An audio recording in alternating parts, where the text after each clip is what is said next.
Bom dia, boa tarde, boa noite. Estamos de volta com mais um Papo Desinformante, a nossa conversa semanal sobre os assuntos mais quentes da desinformação.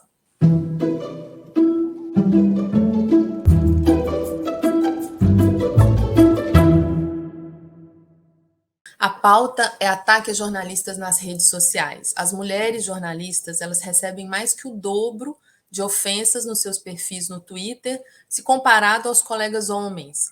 Esse é um dos achados de uma pesquisa de várias instituições, entre elas Asmina, Internet Lab, Volt Data Lab e NCTD. A nossa coordenadora acadêmica, Nina Santos, faz parte desse grupo de pesquisadores e ela pode nos contar um pouco mais sobre esses achados. Pois é, Ana, essa é uma pesquisa bem grande que tem sido feita, como você falou, por várias instituições e que agora a gente está começando a liberar os primeiros dados, né, que a gente encontrou. Na verdade, esses dados que foram divulgados são só sobre o Twitter, então eles mostram justamente que as mulheres são muito mais atacadas que os homens, mas não apenas isso, né? Os padrões de ataques a essas mulheres são extremamente misóginos, muitas vezes envolvem também questões raciais, o que é extremamente grave. Mas a pesquisa como um todo, ela não é só sobre o Twitter. Ela envolve também o YouTube e a circulação desse tipo de ataques no WhatsApp, além das entrevistas, né? Eu trabalhei mais perto da parte das entrevistas e me impressionou muito ver, entrevistando vários jornalistas, mas sobretudo várias mulheres jornalistas, que não apenas os ataques são misóginos, mas muitas vezes esses ataques acontecem depois de pautas que cobrem questões de gênero ou especialmente questões de raça. Então é muito interessante e obviamente alarmante ver que tem uma tentativa de invisibilização dessas pautas, né? Ou seja, toda vez que se divulga uma matéria sobre uma questão de gênero ou racial, o número de ataques tende a ser maior. Então, a gente vê que a tentativa de silenciar, né, essas questões acontece em várias frentes.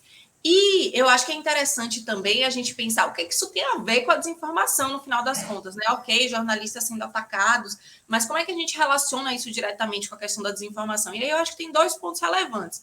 Primeiro é que muitas vezes notícias falsas, né, ou mentiras absolutas, são usadas para atacar o jornalista. Então, a gente tem, por exemplo, o caso da jornalista Miriam Leitão, que é icônico, né? Eu tive a oportunidade de entrevistar a Miriam, e ela conta que um dos ataques a ela é feito justamente por dizerem que ela participou da luta armada durante a ditadura militar, quando ela não tinha nem idade para segurar uma arma, por exemplo, né? Então, tem essa relação entre o uso de informações falsas e os ataques a jornalistas. Mas, além disso, eu acho que é importante a gente pensar que o ataque a jornalistas e ao jornalismo, de forma geral, é uma estratégia de enfraquecer um centro que é legitimado para produzir informação, né? Então, isso cria ainda mais confusão sobre, afinal de contas, em quem que a gente pode acreditar, quem que divulga informação de qualidade, e isso, obviamente, favorece a circulação da desinformação. Então, vamos aí ficar de olho, com certeza, nas próximas semanas teremos mais dados dessa pesquisa. Eu acho importante a gente ficar de olho no que ela pode indicar para a gente sobre, inclusive, formas de combater a desinformação e de valorizar o jornalismo na nossa sociedade. Bacana, Nina. Obrigada.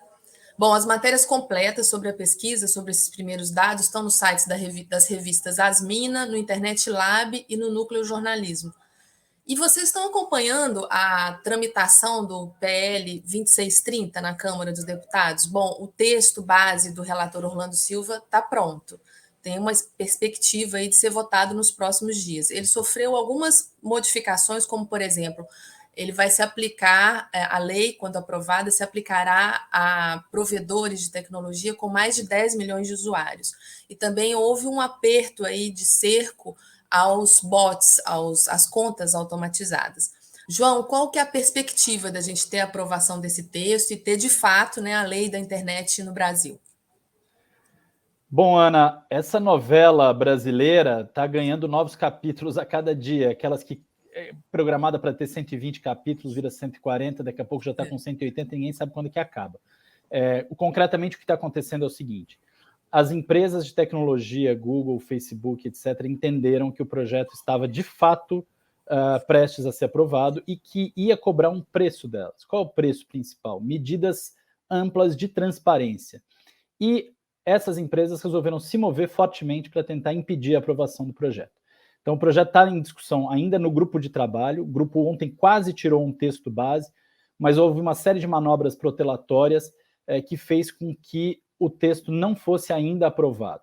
Esse texto base, digamos, já teve a apresentação de 24 emendas. Os deputados, são 13 deputados da comissão, do grupo de trabalho, já apresentaram 24 emendas para o texto. Então, tem um imbróglio aí para ser desfeito, que provavelmente o relator Orlando Silva vai tentar desfazer em uma semana, para que o texto possa ficar pronto para ir ser votado no plenário da Câmara. Há possibilidades dele não ser votado esse ano, e não sendo votado esse ano, há a possibilidade dele ir para as calendas gregas. Mas há um esforço grande dos atores que querem e defendem o projeto da maneira como ele está, com medidas amplas de transparência e uma série de outras medidas anti-conteúdos automatizados e essas questões que você descrevia, para que o projeto seja efetivamente votado. Nós vamos ver, semana que vem temos mais novidades. Para quem quer acompanhar de perto, vale a pena depois assistir às sessões. O próprio site da Câmara carrega as sessões ali e dá para se divertir um bocado, porque como toda novela tem heróis e vilões que vão trocando de papéis. Valeu, João. E seguir, né, o nosso site do Desinformante, a gente está acompanhando o assunto também no Instagram, que é Desinformante BR. Bom, enquanto isso, o TSE segue nos preparativos para as eleições de 2022, né? Nessa semana, uma audiência pública recolheu sugestões para as normas que vão reger o pleito presidencial do ano que vem. Liz, quais dessas sugestões e quais dessas preocupações têm relação com desinformação? Oi, Ana. Então, essa semana, né, o Tribunal Superior Eleitoral fez uma série de audiências públicas para receber sugestões de especialistas em alguns temas sensíveis das eleições do ano que vem. A gente aqui no Desinformante acompanhou uma dessas audiências que versava exatamente sobre propaganda eleitoral, horário gratuito e condutas ilícitas em campanha eleitoral. Então, o que a gente achou bem perceptível foi a preocupação de todos os especialistas que participaram com a integridade das eleições e também com a desinformação política que pode circular em 2022. Apesar da minuta já trazer alguns pontos, né, impedindo, por exemplo, que os candidatos falem dados e informações sabidamente inverídicas sobre outros candidatos, ou então impedindo disparo em massa de mensagens ou ações de telemarketing, ainda assim os especialistas trouxeram algumas outras sugestões que podem ser interessantes. A gente vai também acompanhar para ver se o TSE vai acolher, né, se vai receber essas sugestões e vai alterar alguma dessas minutas. Uma dessas sugestões é justamente vedar expressamente nessa minuta a disseminação de conteúdos mentirosos que possam atentar contra a integridade do processo eleitoral. Ou seja, né, dizer que a urna pode ser fraudada, ou então atentar contra o resultado da eleição, né, negando aquele resultado. Os especialistas dizem que é muito importante que se tenha essa vedação expressa, né, para que a integridade das eleições não seja posta em xeque pela desinformação. Além disso, eles também sugerem a inclusão de algumas minutas, né, na minuta, algumas normas que possam padronizar as informações que vão ser disseminadas, né, as informações que vão ser prestadas pelos provedores de internet, a fim de que haja uma transparência maior, principalmente quando a gente pensa no impulsionamento de informações por políticos, né? Então, essa também foi uma das sugestões para que a gente possa saber quais políticos estão impulsionando ou não informações nas redes sociais, principalmente durante o período eleitoral, além também dos valores gastos com essas informações e esses impulsionamentos. Também se sugeriu justamente o aprimoramento do conceito de disparo em massa, né? A minuta ela já nega isso, já expressamente veda essa situação, mas os especialistas disseram que é importante, inclusive para o procedimento legal, que haja uma conceituação mais específica do que seria exatamente esse disparo em massa, né? Com um foco mais específico no comportamento do usuário, inclusive vedando o uso de ferramentas externas aos aplicativos, por exemplo. E, por fim, um dos destaques que eu queria trazer aqui foi justamente a importância de que alguns especialistas trouxeram de se nomear os critérios para remoção de conteúdo, né, com um foco específico na moderação do conteúdo das plataformas digitais, esses conteúdos que possam, justamente como eu disse anteriormente, atentar contra a integridade do processo eleitoral com o uso desses fatos que já são inverídicos.